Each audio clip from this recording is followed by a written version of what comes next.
Welcome to Admission Straight Talk, the podcast dedicated to graduate admissions and helping you approach the application process thoughtfully and successfully. Your host is Accepted's founder and world-renowned admissions guru, Linda Abraham. At Accepted, our mission is to get you to that unforgettable moment when you read your acceptance email and shout, "Yes, I'm in!" Confident you'll be attending the perfect program to help you launch the career of your dreams. Welcome to the 393rd episode of Admission Straight Talk. Thanks for joining me. It's now late November, and many of you are aiming to submit your applications for the early January round 2 deadlines for MBA. Are you competitive at your target schools? Accepted's MBA admissions calculator can give you a quick reality check. Just go to accepted.com/MBA quiz and complete the quiz, and you'll not only get an assessment of your chances, but tips on how to improve your qualifications. Plus, it's all free. Again, use the calculator at accept.com/MBA quiz to obtain that free assessment and tips for improvement. And of course, if you're applying for next cycle or round 3, take the assessment now, and those tips will help you even more. Our guest today, James Chance, graduated from the University of Bristol in 2011 with a degree in mechanical engineering. He then worked as a strategy consultant for Accenture, UK, until he joined Google in 2016. He earned his MBA at London Business School in 2019, which is where he also launched yourself.online, his startup. We're going to learn more about James's MBA path and experience, as well as about the launching of Yourself Online and how it can help you maintain your privacy. James, welcome to Admission Straight Talk. And congratulations on your MBA. I don't think it's too distant. I can still congratulate you, right? Thank you very much. Yes, it feels like really not so long ago now, even though it's just over a year. It's amazing how time flies. All right. Can you tell us a little bit about your background, where you grew up? What do you like to do for fun? Sure. So I grew up in central London, just grew up near, not too far from the city, the financial district, right in the centre, near not quite close to St. Paul's, and that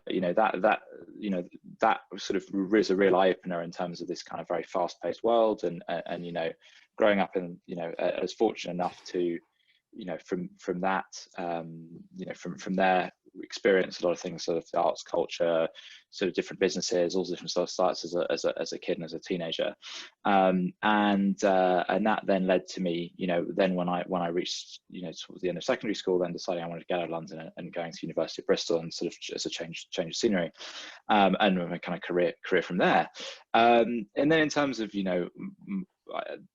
of what I like to do for fun, I've always been really passionate about traveling.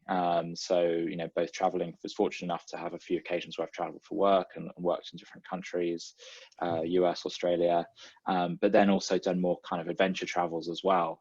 So I was fortunate enough when I was with a friend of mine in 2011, after I graduated from college, I drove halfway around the world from London to Mongolia Oh, wow. in a car we bought on eBay for just under $1,000 on a thing called, it's an adventure called the Mongol Rally, which was great fun. And I've always been kind of trying to find those sorts of not quite as adventurous, but kind of trips that are a little bit off the beaten track then after. But unfortunately that's all on hold this year, but big plans for next year, hopefully.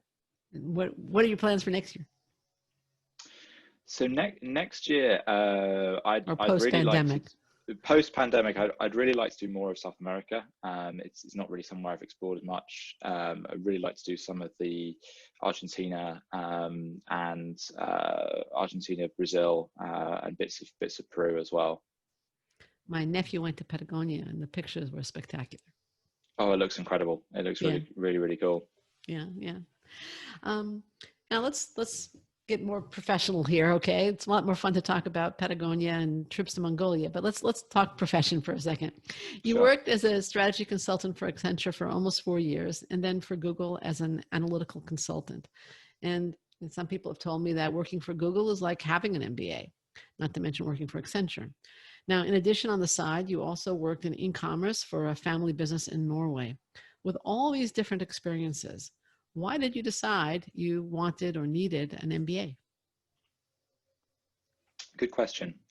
I first started to think about doing an MBA when I was in consulting, and really because I'd come to, you know, and this is something throughout really.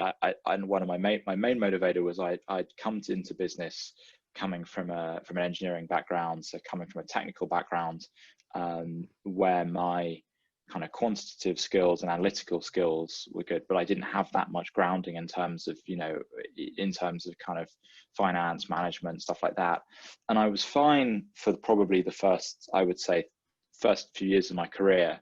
But I found when I was most notably at Google, I was fortunate enough to be brought into some really like high profile meetings with some of their senior clients, so the CMOs of some of the largest e-commerce companies in the world and stuff like that. Yeah. It's a fantastic experience. But I was sitting at some of these meetings and I was just like, I don't know how you work out marketing ROI, or, you know, some of these things. There were things that I just didn't have the fundamental business knowledge around of, and because I could do the quant, I could do the maths and things like that and solve problems, but seeing that actually, you know, there were broader things I'd like to really expand my skill base at and expand my kind of fundamental background knowledge. And then on top of that, I'd always had throughout my business days a kind of back burner of list of ideas that I'd kind of maintained in an old notebook, or, you know, back in my diary of things, of little business ideas I had for different things. And I thought, well, is there an opportunity that I can also find a course that will allow me to explore some of these ideas at the same time? And that was, you know, one of the things that kind of led me to sort of sealing the deal on applying for an MBA. Okay, great. Are you glad you did it now that you're on the other end of Yeah. it? Oh, definitely. I think the time for, you know, to have 2 years for, you know, really focused self-development, and also, you know, being in an environment where you're around fantastic people, is just, there's like nothing else of it. And it's quite, you know, it's quite self-indulgent. I'm very glad I did it. And I think, you know, the investment, I think, you know, feeling that, you know, the investment is worthwhile, and really glad I spent the time as well. Great. Let's think back though to when you applied. Was there anything particularly challenging about the application process for you? I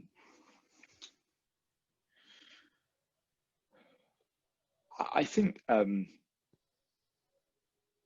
the thing that, you know, that you know, the application process did take me a while, and I sort of spent quite a lot of time on research.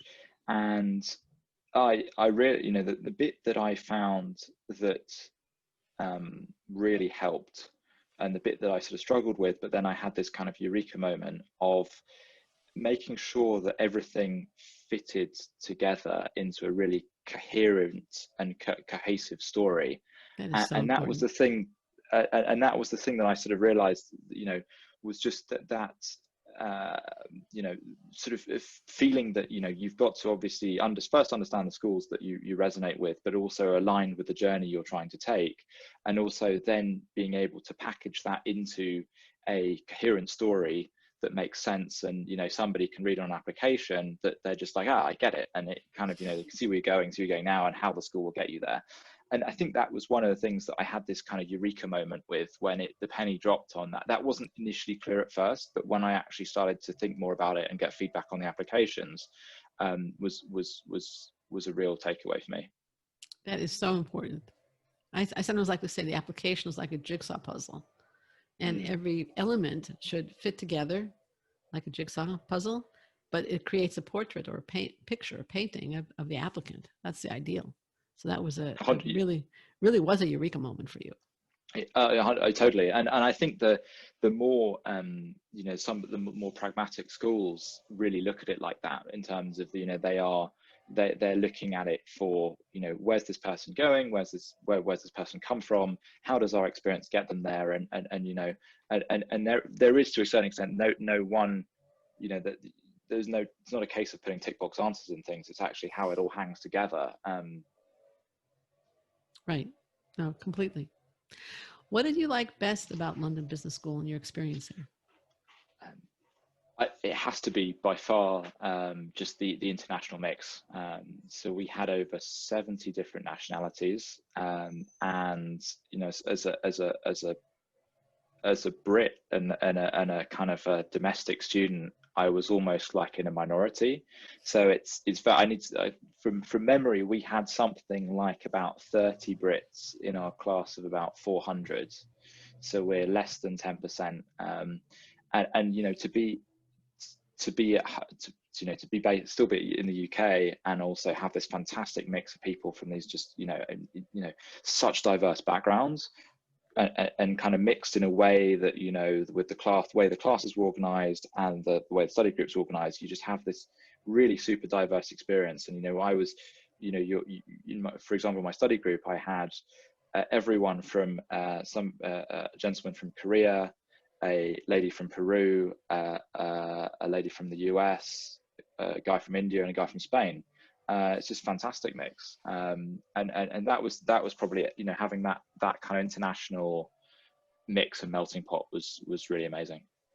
That's great. Thank you. What would you have liked to see improved while you were at London Business School? It's a good question. I think there, you know, it's always, you know, it's funny when you're there at the time, you naturally grumble about things when you're on a course, and then you kind of come out and look at it afterwards and actually was like, yeah, they did a pretty good job about that in the circumstances. I think one thing that they could do better at is really managing allocations of electives, because so when you go into the second year and you have the elective portfolio, that's open to all the other programs. So it's open to the, you know, at an MBA level, so executive MBAs, and in some cases, some of them it's a master's in management. And then you find with that, some of the courses get really oversubscribed, and they could do a better job at actually trying to manage that demand, I would say sometimes. But it just means that you have to be mindful in your second year about, if you are really wanting to do a certain course amount, you either have to optimize for your courses or your time. And so, you know, and making that choice, you can't do both, because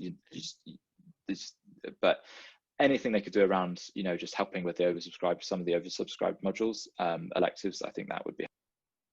Okay, great. Now, you started working on yourself.online, your startup, in May 2018, while a first-year student at London Business School. How did London Business School help you get yourself.online off the ground? It's a good story how it all came about. So I had this idea, this bunch of different ideas, and when I kind of, the first term I was there, I started to meet a few people that were kind of entrepreneurially minded, and we'd met a few kind of entrepreneurship clubs events. We then kind of got together in you know, sort of after class, and sort of would be kicking around ideas on a whiteboard and thinking about how we can look at them and things like that.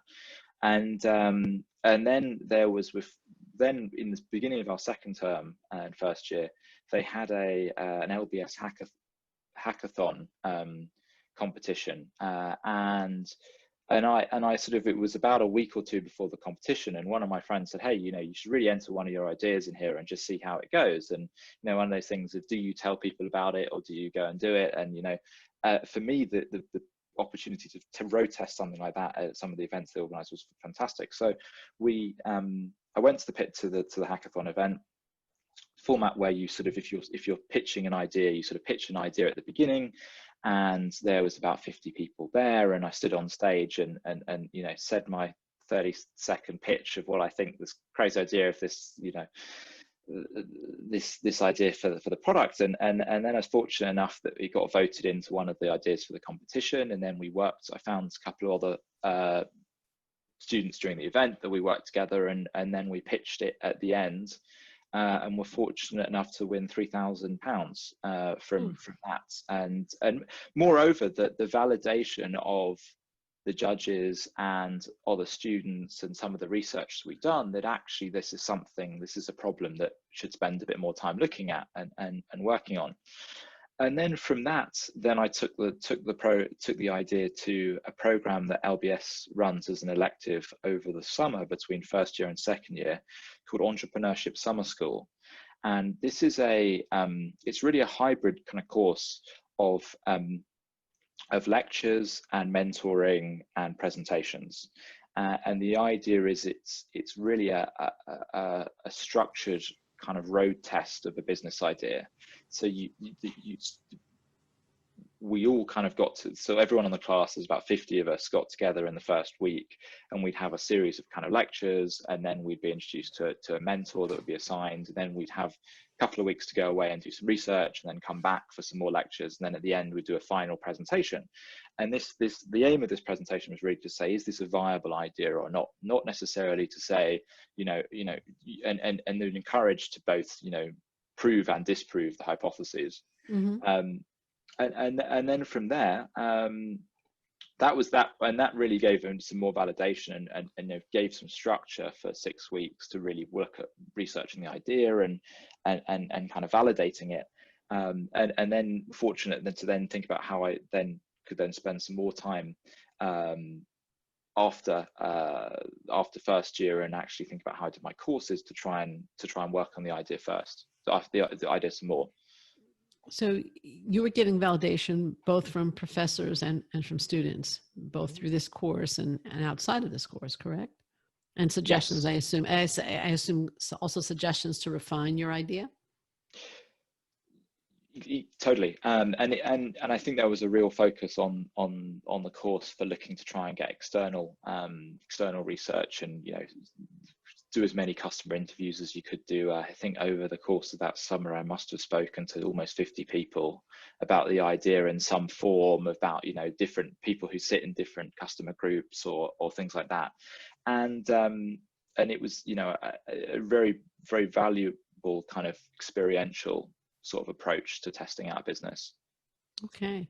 And did London Business School play any role in preparing you to both compete and ultimately win the South by Southwest March 2019 pitch competition?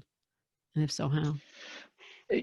It did. So it was very fortunate that through my time at London Business School, I also did an exchange at the University of Texas in Austin, and that was where I sort of took the idea, and that gave me an opportunity to sort of connect with the US tech ecosystem and actually really try and develop the idea, make connections there.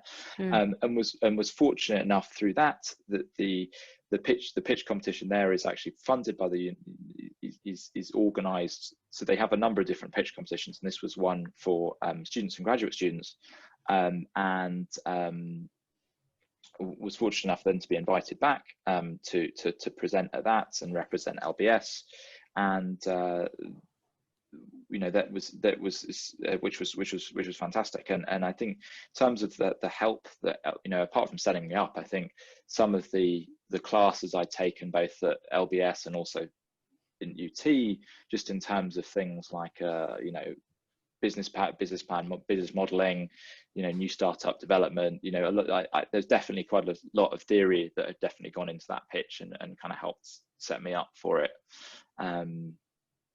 I remember the week before I actually went out to South by last year, I was sort of running around school trying to practice my 5-minute presentation with anyone who could see it. And I was sort of booked a meeting room, and it's amazing, the power of the network and the power of the class of, some of the people I managed to rope in to help was phenomenal. I remember I was sitting there with a girl called Camilla, who's now one of my good friends.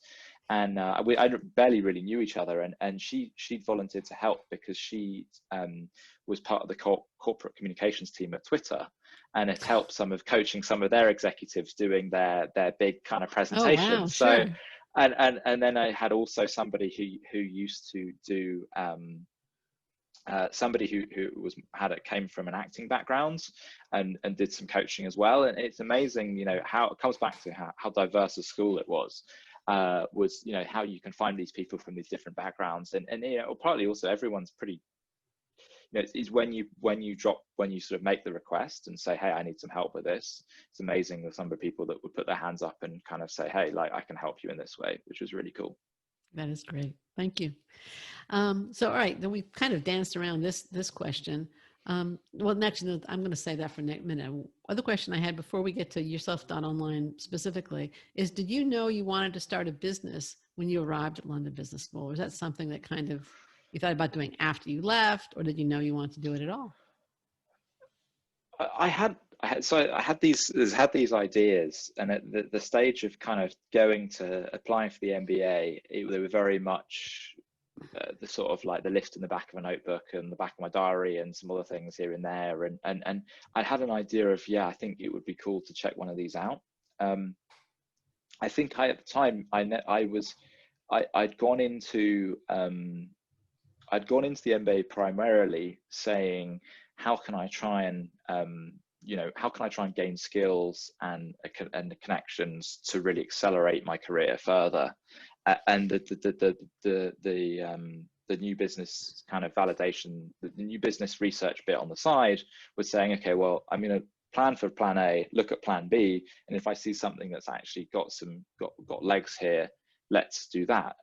But I want to make sure that if I'm going to start a business after LBS or after doing MBA, I want to really make sure that I've spent the time researching it and I'm comfortable to make the investment in terms of my time and the opportunity cost on the back of doing an MBA. And I think it is something that, you've got to be upfront with people about, is that, you have your friends that will go and start these new consulting jobs at BCG or Bain or everything, and they'll be sitting there with their startup bonuses and their all of their branded merch and their new Patagonia gear and all of that stuff and their nice salaries, and you're like, oh well, I've just raised some investment and I can just about afford to pay myself something. But I actually, to be fair, my investors are realistic about doing an MBA means that you do have certain costs that you need to pay back and financial loans and all that sort of stuff. So my investors are actually fairly, we can pay myself a reasonable amount, but there is a big trade-off compared to the other potential salaries, and it's something you just need to be sure of before you jump into it. At least I thought. Yeah, no, I think you're right.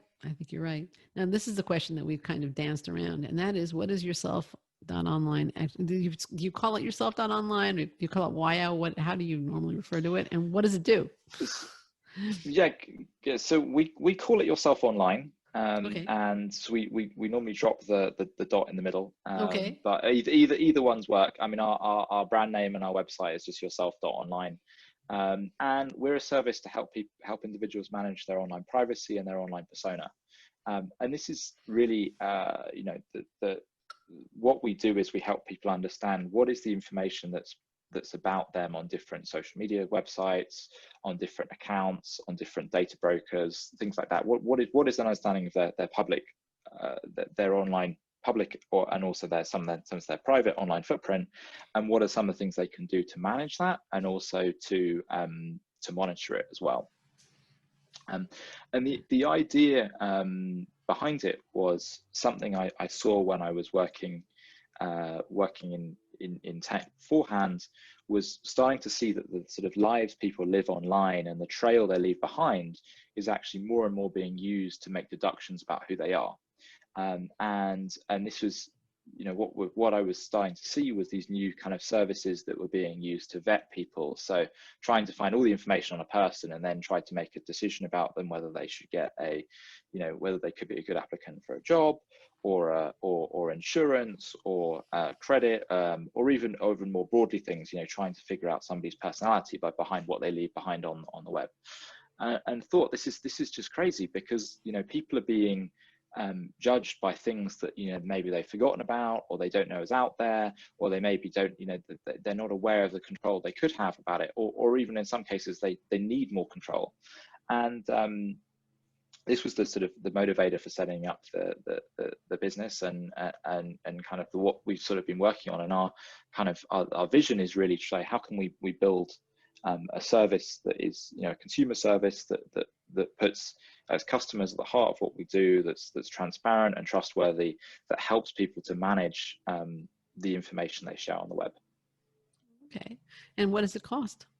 You get it on your phone, on your computer? Yeah, so we launched in April of this year, and our current pricing is $39, and that's includes 6 months usage, and that's upfront, access to it. And what do people get? They get an online dashboard of where you're able to manage your different social media accounts, review for any potentially damaging content, find and manage old accounts, and then also check for involvement in any data breaches as well. So where potentially an old account of yours has been compromised, and your details are out there. Yeah, I know that one of the things that applicants should be worried about, I'm not sure they always are, is their social media accounts. If they are public, then there's nothing stopping, and admissions committee members do Google applicants, and so do potential employers. We're not talking about them hacking anything. They're looking at what's public, and some of what's public may not be something that you want them to see. So it's really important to see what's publicly available about you out there. Now there are other companies out there on the web that promise to protect privacy or audit social media. What is different and better about yourself online? So I think it's really twofold. So we're looking to build a product that is more holistic, so that has all the features people need, and in some cases, when we look at some of our competitors, there's one for Twitter, or there's one that does Facebook, or there's one that does dark web breaches. So we're sort of bringing those together into one product, but then at the same time, moreover, what we're trying to do, and the way we're building the company is really being this online guardian to our customers, where we're clear, we're transparent, we're not intimidating, we're not trying to build a service that will intimidate you into paying. We have a free preview function that people can use to see. We have a lot of information on our blog pages as well. A lot of advice that we're trying to put out into the market, and really trying to be that kind of that sort of trusted guardian that is, we're just kind of clear and transparent and open, and helping people to manage this problem, rather than necessarily being scary or intimidating like some of our competitors are. All right. And it also sounds to me like you're trying to be more comprehensive than most of the other ones. Exactly. And giving people the tools that we think they need. And is yourself online available anywhere in the world, or in the United States or Europe, or where? It is available anywhere. We mainly focus on the main social media networks: Facebook, Twitter, Instagram, and so that's we operate across those markets. In terms of our social media review, we are mainly focused on English, an English language. We have a translation function as well, so we can do other languages, but we are primarily, in terms of the way the site is built, is primarily English language. So, got it. Okay. Can you go into a little bit? I don't know if you want to. If you don't, you can say you don't want to. But how do you see yourself online growing? Sure, happy to talk about it.